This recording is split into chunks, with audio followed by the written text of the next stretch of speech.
Hey there guys, SaintsKnight here, welcome you guys back to the channel here with another, I don't know if you can call this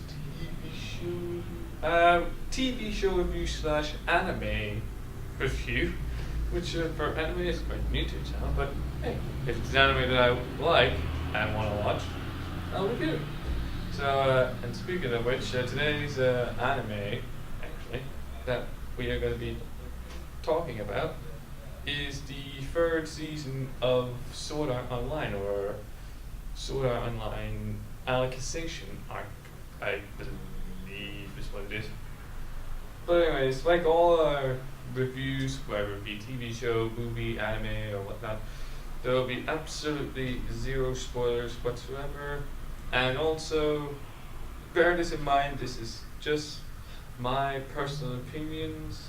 If you don't like it, or if you do like it, then that's great. This is just my own silly personal opinion. So take this review, like as you should with all reviews in general, with a pinch of salt. But anyways, ladies and gentlemen, if you do want to keep seeing these reviews on the channel, you know what to do. Don't forget to smash the thumbs up button. So without further ado, let's dive in to the Alicization arc.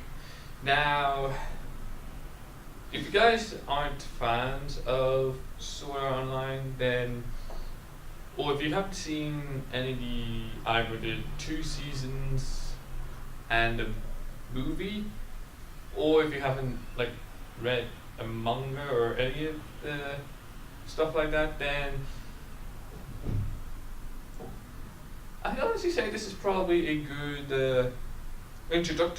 introductory season to actually get yourself started, because I mean, as far as I can tell, it's perfect for newcomers because it is longer. I will admit, it's about 40 minutes, which is about 10 minutes more than an episode would usually consist of. Probably because they're trying to fit to like new like the new viewers, which I mean I understand. I mean, now, even I actually appreciate it, actually for like new viewers.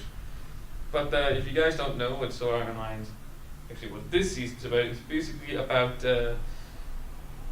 after the events of Ordinal Skill, and actually it sees their usual characters, Kyoto, Asuna, and all the others. And their story continues whilst introducing us to 2 new characters from Kirito's childhood, I believe. Alice and Fuego, I believe it is. If I don't know how to pronounce it, then forgive me, because there's no English dub yet. That's me. So yeah, and I think it's like Kirito is like dreams of like the before like the events of like first season and all that sort of stuff, like his childhood, and I think that's like haunting him a bit. Although, besides, apart from that, what I like about this episode was that not only was it easy for newcomers, but it actually was actually the lore for the first act of the Underworld, I believe it's what it was called, is actually very intriguing. I mean, I wanted to actually find out more about the lore of the actual of that world, like what it consisted of, who were like, what's friendly, what's not friendly, what is the world about, all that sort of stuff. And if like a movie, if a anime about a like different sort of like world, well, when I say world, more like video game, if you don't get that, if you don't make the world intriguing, then it's not going to be very good, I will admit. But apart from that, another good thing I like is that the visual, actually, like visually, it's beautiful. I mean, there were a lot of times where I just like, you could just take a still image of any frame of this movie, and you could use it and it would be a perfect wallpaper.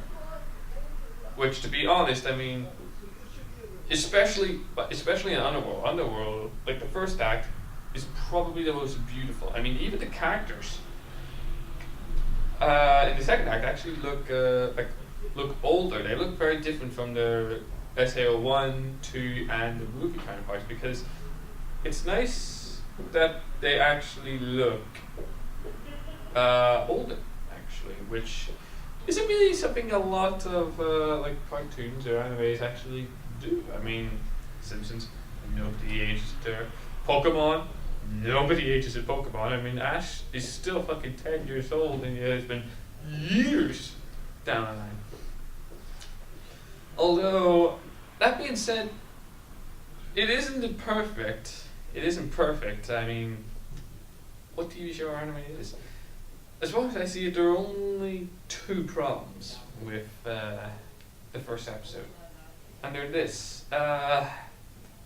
Is that whilst the first act in Underworld is very strong and it gets you engaged within the actual story and everything, the second act, I don't know why, for some reason, whenever like you get out of Underworld and focus on like Kyoto Asuna, like in the real world, for some reason it starts, that part, or when it starts to drag out a little. Not a lot, but just enough so you can actually see that it's like drawn out. And another problem I have of it is, yes, it is good for newcomers. It is good for people who don't know, like, the events of the second one. The first one, not so much. You might need to watch the first one for that. It explains the second one okay, so that you're not totally lost. But if you either aren't a fan or already are a fan, you could tell that they spend too much time on explaining. I mean, there's one bit in the second act where the characters are like discussing, like, actually I think one of the characters was discussing like what his plans are afterwards, like after the whole thing, and that explanation took 10 minutes, which, I mean, it's nice that you want to actually get some detail in there, but it depends on what details you want to focus on and what details you just shouldn't, and that could have been compressed in about 2 or 3 minutes, probably. Not even. 10 minutes seems a bit of a stretch to me for explaining. I mean, that's my opinion at least.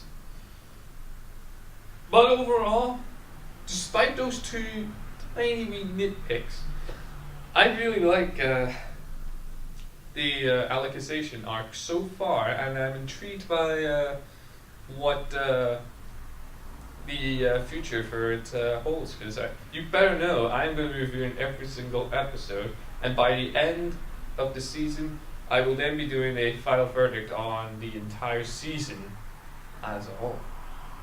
But as for this episode, the final verdict for me for Sword Art Online Series 3, Episode 1, I give it an 8 out of 10.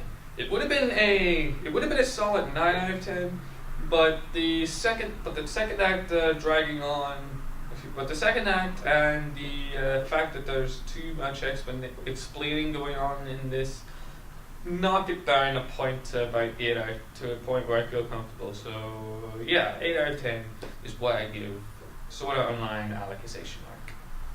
So those are my thoughts on Sword Art Online. What do you guys think? Whatever your thoughts, whatever your opinions, leave in the comments down below. And apart from that, I'm afraid it is now time to end today's video. Hope you guys did enjoy it. If you did, make sure to smash the thumbs up button, subscribe if you are new to the channel, and if you're not new, then do not forget to click the bell icon next to the subscribe button to get notified of all upcoming reviews and videos. And until then, guys, we'll see you in the next video. So until the next video, it's your boy SaintsKnight signing off.